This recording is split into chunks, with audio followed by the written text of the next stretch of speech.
Eye News.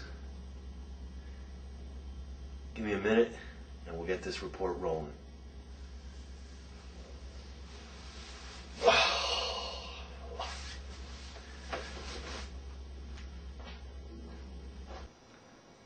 Hello, I'm Douglas Galby, and this is Third Eye News.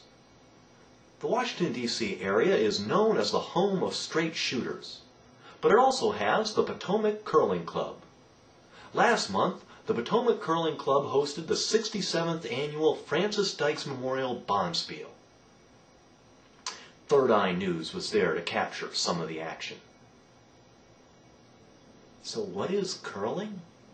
Curling is an ancient Scottish game where ice hockey or figure skating might be a game that you're able to play while you're young, more vibrant in your life, your youthfulness in your life. Curling is a game that's a great sport. We've got members of our club here at Potomac who started curling in their youth or age 6, 8, 10 years old. And we've got curlers here at Potomac who range in age up in the 60s, 70s, and even 80s. Curling is a wonderful aspect of life that you can develop friendships and curl all through your life and be able to play. As far as comparing it though to hockey, contact, they require more skill, more physical ability. Would you say that's in curling, you're going to get a good workout. The people who are sweeping the stones in curling, what we call the front end, for example, they'll walk a mile. And if you talk to your cardiologist or even your family physician, they'll tell you a mile walk a couple of times a week is a great thing for you. So these people are out there walking a mile, and then they're adding to that the upper body exercise of sweeping that stone. So they're getting a good physical workout. You're not going to have the roughness of hockey, but who needs it? Figure skating, one of the problems with figure skating is a little thing called gravity. I'd rather be standing on a nice pair of shoes than on a couple of thin metal plates. One thing Michael said in talking to him is that he has been harassed a little bit when he says he's a curler. It's not a known sport as hockey is when you're talking about the Winter Olympics. Or it's not a known sport. Curling is a sport that doesn't have a huge following. There is no NHL for curling, or there are no giant stars on Wheaties boxes as there is for figure skating. But curling is a sport, I'm not going to say it's got a cult following, but it's a sport as more people realize that it is a life sport that you're going to be able to participate in. And it's something that everyone from every physical level will be able to enjoy. And it doesn't take the skill level that someone needs to be good at in figure skating, or the equipment expense that you need for playing ice hockey. More people will appreciate that curling is a sport that everyone can participate in. Would you say it's a good spectator sport as well? It is an incredible spectator sport. You can come in here, you can sit in our warm room. We have the TV monitors up on the wall where you'll be able to see what's going on at the other end of the ice. In an ice hockey arena, you have to be sitting there out in the cold to watch what's going on, or you see sitting at home watching it on television, you only see where they're showing you on what's going on the ice.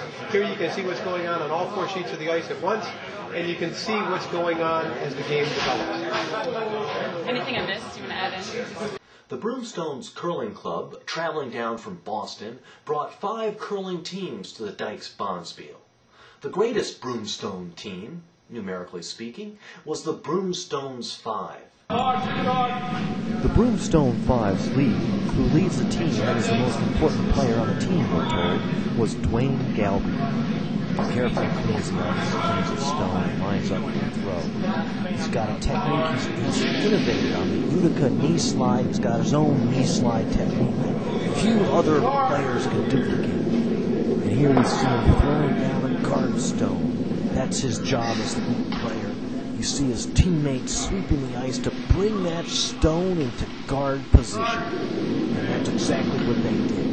This, folks, is what makes the Broomstones great. Throwing second for the Broomstones Five was Galen Silversmith, also an extraordinary curler. He has an exquisite curling style, as you can see, with arm extended, gracefully sliding down the ice. His teammates help him out by sweeping strongly to bring that stone into position.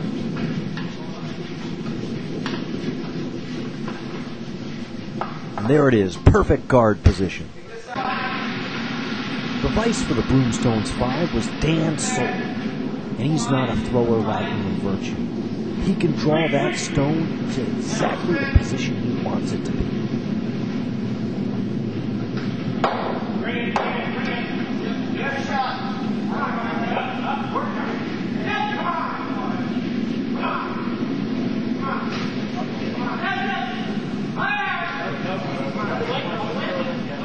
There it is, right on the button.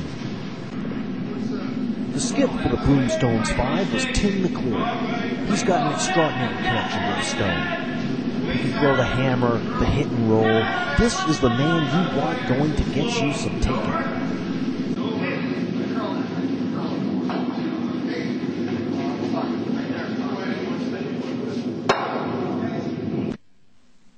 The Broomstones Five are known for intricate teamwork and closely coordinated playmaking.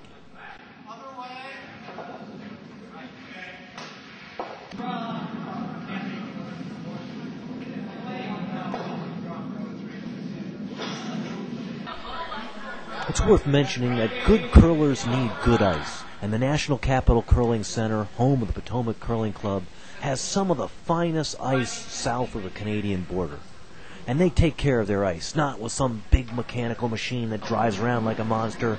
They take care of their ice by hand, carefully grooming the ice to make it ready for curling.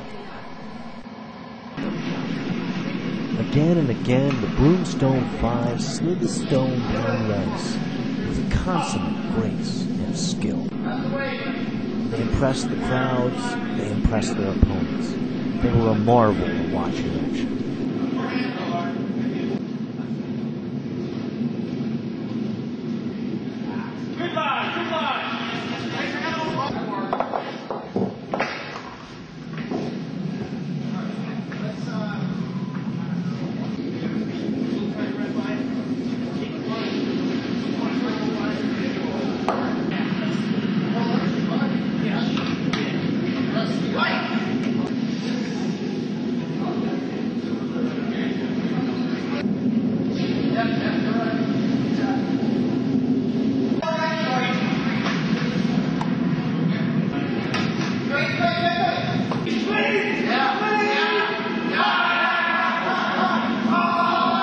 Despite being clear crowd favorites, despite some spectacular stone throws, and despite some shrewd playmaking, the Broomstones Five finished the Dykes Bonspiel with no wins and 3 losses. According to the World Curling Federation's Curling Handbook, curlers play to win but never to humble their opponents. The Broomstones Five, true champions in the spirit of curling. In other news, it seems that there hasn't been much other news. So we're going to end our broadcast early. We encourage all our viewers to go out and make news. For Third Eye News, this is Douglas Galby, and that's the way it is.